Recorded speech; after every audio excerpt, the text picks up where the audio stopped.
เอาไว้ให้ลูกซะข่อยโดนข่อยมาเธอนึงเอาไว้เจ้าเคลียร์กันละบ่โดนข่อยมาเธอนึงเอ้าป้าดคือเห็นจังสิเสียงรถผู้ใดมาจอดหน้าบ้านวะก็ไปธุระก็ได้จะข้าวเด้อโอ้ขายนี่ละขายอยู่นี่ละฮ้อนไปธุระอีหยังวะเป็นหยังคือปล่อยเฮาไปนำให้เฮาถ่ายอยู่รถเพิ่นไปผู้เดียวมาน้ำกันได้นี่บ่ให้ไปนำนี่มันน่าสงสัยบ่ได้แล้วเว้ยต้องจอบเบิ่งเฒ่าเป็นยังไงเนี่ยสบายดีบ่จะมากับไผนี่จะคือได้มาทางนี้โอ้ยข่อยมากับเมียใหม่ข่อยนี่ละว่าจะเอาเงินเอาหยังไว้ให้ลูกใส่นี่นะว่าเขาบ่ว่าบ่เมียใหม่เจ้านั่นเป็นหยังหรอกหลีมาอย่ามันหูคือกันอีนั่นมันข่อยพ่อมีใส่อยู่ดอกข่อยพ่อมีใส่อยู่ดอกจะบ่ต้องห่วงลูกดอกจะบ่ต้องห่วงลูกเอาไว้ให้ลูกซะข่อยโดนข่อยมาเธอนึงเอาไว้เจ้าเคลียร์กันละบ่โดนข่อยมาเธอนึงเอ้าป้าด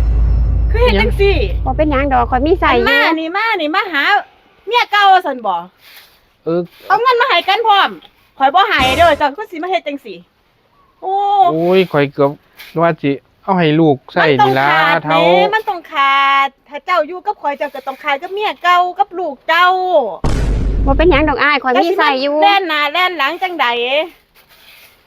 โอ้ยข่อยว่าสิให้มันก็บ่หลายเท่าโดนข่อยมาเธอนึงมันบ่ได้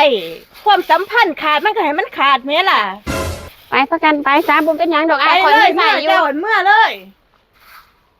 แต่สิเฮ็ดจังซี่จังเทื่ออีกนะถ้าเป็นจังซี่ข่อยบ่เอาเจ้าแท้ๆล่ะปะจะไปถ่ายรถก่อนข่อยขอเว้ากับเมียยังสิอยู่อีกอยู่บ่บัดนี้ยังสิอยู่อีกอยู่บ่เมื่อไปเมื่อก็เมื่อไป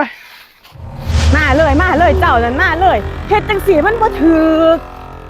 แต่สิมาเอาอยู่น้ำข่อยแต่สิไปหาลบไปหาเมียเก่าลบไปหาลูกเก่าจะสิเอาข่อยไว้ใส่ไปขึ้นรถก่อนจะสิเฮ็ดจังซี่อีจักเถื่อได้ข่อยบ่ยอมแท้ๆขึ้นรถก่อนขึ้น